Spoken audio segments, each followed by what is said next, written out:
without leadership, there is no long-term success.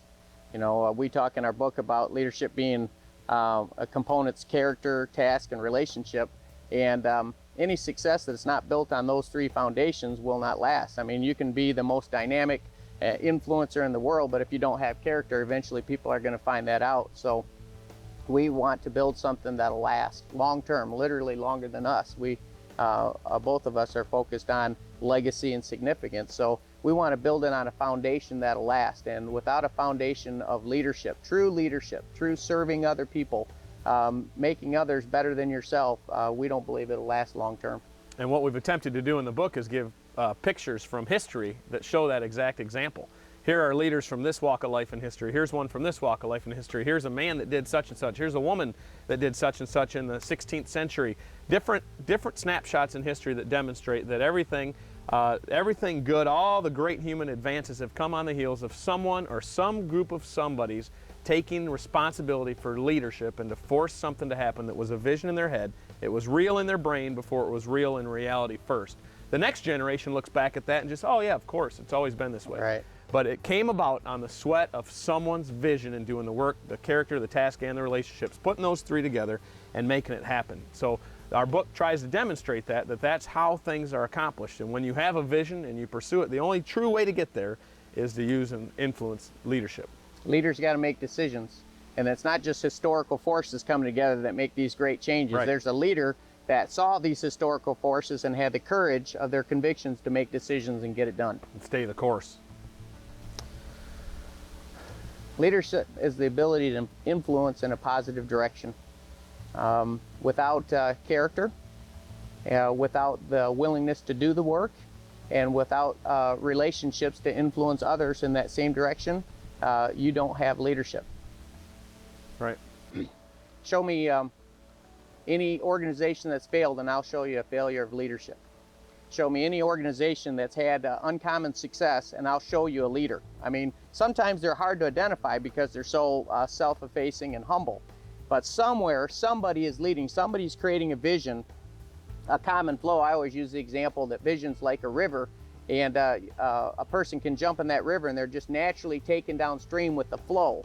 And the leader creates that vision and then gets people to buy into that, so when they get started on a movement, they're naturally flowing that way because everybody's bought into that vision, that common vision. Everyone touched by a leader's efforts is benefited by the leadership, and a lot of times it's like the ripples in a pool. It goes out from there, and there's a ripple effect that the original impulse, the original change of leadership, it goes on, and it maybe can't even be defined how far it goes. You think of William Wilberforce in the book, and we talk about how his character and his conviction that slavery was wrong and his dedication to basically ruin and put to the side all of his political aspirations for the pursuit of making slavery illegal within the Kingdom of England. You talk about that vision, that compelling drive. The ripple effects of that one man's initiative back then is still going on today.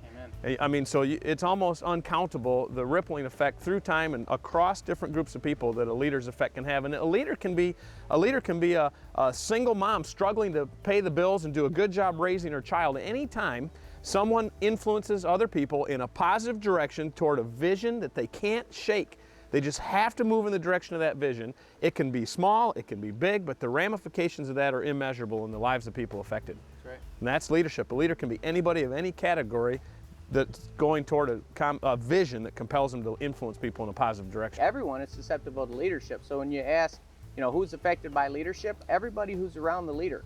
Because at a bare minimum, they see an example of leadership in motion. They said leadership is character in motion. So even if they choose not to lead themselves, they still have an example of what leadership is.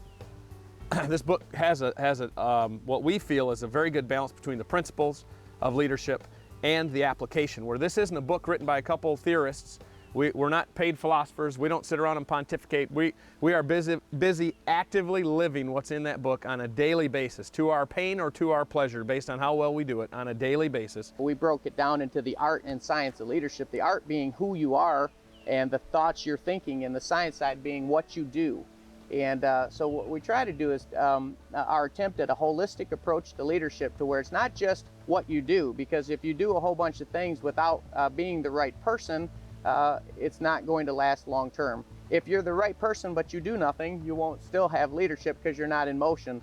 So as we sat down, we started studying historical examples, because Chris and I both are avid readers, and we wanted to pull out the basic principles that where leadership can happen. And I feel that this book has captured it in a way that I've never read in any other book. We named the book that because of the ripple effect that we talked about earlier, because of how a revolution starts with a tiny spark. The revolution that made 13 colonies free from the mother country of England and turned into the United States of America and populated a continent and led the free world through 2 world wars. That all started with Samuel Adams convincing John Hancock that we shouldn't take it from King George III anymore. It all started with a tiny spark, the impulse of one person decided to take a stand, and that spark spread. It caught a few other twigs, it made a little fire, and then it turned into a bonfire, it turned into conflagration, and that's what revolutions do. So it all starts in the individual. It goes from the hunger Orrin talked about, but the effect of that lights the fires of others and causes massive things to happen. It could be the mother whose child was killed by a drunk driver. She decides to do something about it and starts MADD, the Mothers Against Drunk Driving organization, which spawned a lot of other organizations of a similar shape, and has made a big impact in turning back the tide on that, getting new laws enacted, and raising awareness. Those types of ripple effects from one person taking a stand, deciding to lead, are immeasurable, like we talked before, and that's what we mean by launching a leadership revolution. In the book, that title means A, in your individual personal situation, you as the spark of your own change in your life, taking responsibility to lead wherever you've been placed, to bloom where you've been planted, to take responsibility and lead where you are right now with what you've been given to work with. That spark alone, acted upon, can cause a revolution of results in your life. But it doesn't stop there. It always spreads to others of like-minded people who grasp the same vision, who latch onto it, say, I see that, I'll help you, and that's where it forms into a team.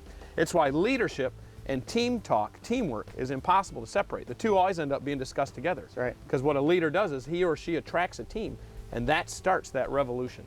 So many people feel that one person can't make a difference, but Chris is talking about a spark. One spark can create the largest forest fire. And so as an individual, we've got to be individually responsible for our own growth, for our own spark. And if we can create that spark, then we can create that forest fire of leadership change and the leadership revolution. Well, I think that's what the book's about, is they have to decide that character does matter. In our society today, you'll hear from a lot of people, well, values are relative, but I don't believe that's true in leadership. If you take a look at how far will you follow someone you don't trust? How far will you follow someone that you know is a liar? If you can't trust a person, you cannot influence. You will not allow that person to have influence in your life. So character does matter, and to me, that's foundational. If you're going to be a leader, then you got to start saying, "Are you who you say you are?" And if you're not, then that's where you need to address that and start changing, and that's covered in our book. And then obviously tasks, working on actually going and doing the work. You can work on your character and apply it to nothing and accomplish very little. Exactly. But then you get busy. Character in motion is leadership, and that's where it dribbles into the task category of our trilateral leadership ledger that's in that chapter of the book. And then finally, the relationships that you knit with other people to build a team together to move in that direction toward that vision. So what one does then is starts with character, works on character as the foundation stone, and then moves toward the task, getting busy doing what they do in a character-based fashion, and then compelling others to get wrapped up in the same vision toward the same purpose. It takes work, it takes discipline, and what one thing we haven't talked about yet is that leadership and personal growth requires courage. That's right. It requires courage to confront brutal reality, courage to make the changes, courage to develop discipline, and courage to stay the course. But the rewards are way more than the fear of any such courage would require. You know, you can say, boy, I'm casting this great vision, but no one's buying into it. People have to buy into you before they buy into your leadership. So in other words, they've got to say, I trust Matt. I trust Matt as a person. He's got that vision. I know Matt's a person of his word. I will follow Matt up that hill. If he gets out of his foxhole, I'm getting out of mine, because Matt's worthy of following. So until you have influence, you will not have influence until you have trust. And you won't have trust until people buy into you because of your personal character. You have to be believable. You have to be convincing because you're convicted. People won't believe you at first until they know you believe you. That's why leadership isn't a game. It's not something you can fake. It's not a fake it till you make it. You can't posture yourself as a leader.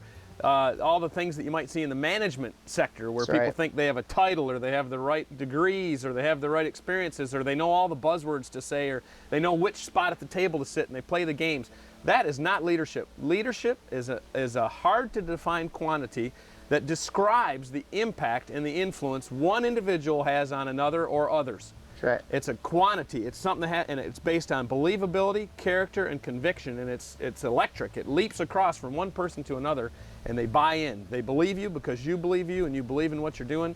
They're convinced because you're convinced, and you're very convicting because you're convinced. And those quantities have to be there.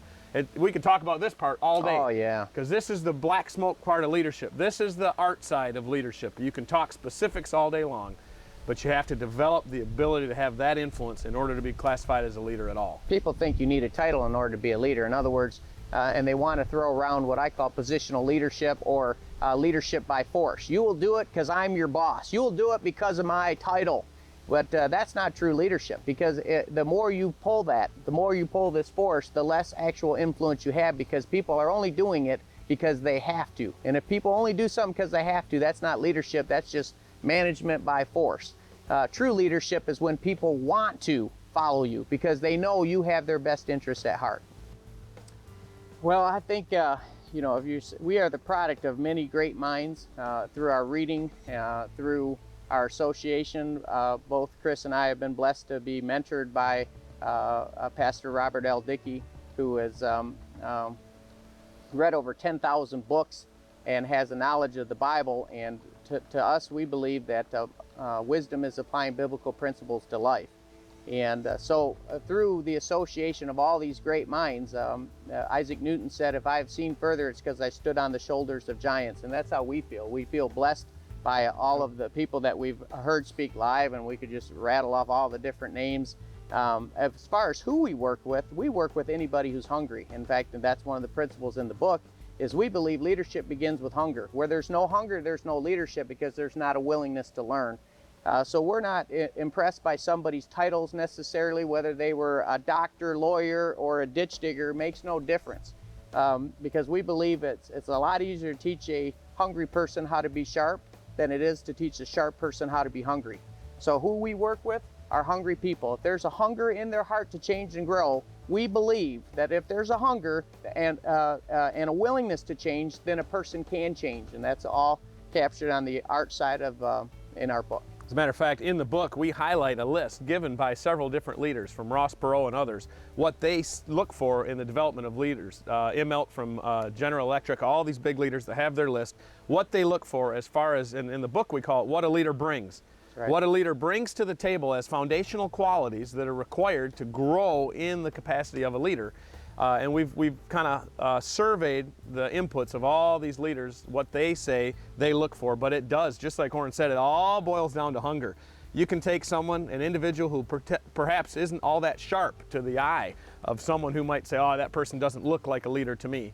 But if that pilot light of ambition burns inside, of hunger, of a positive, true ambition for a bigger vision of where they can be, that is the best raw material for leadership that one could find. We'll go through all the lists in the book and we go through the details, but you can shake it all out to hunger and the desire to see a better vision come true. A good resume will get you an interview, and it may even get you hired. But after that, how far you climb is based upon your hunger and willingness to learn and grow. And Chris got the great grades and had a fantastic resume, but the success he's accomplished is due to his hunger to learn and grow on a daily basis.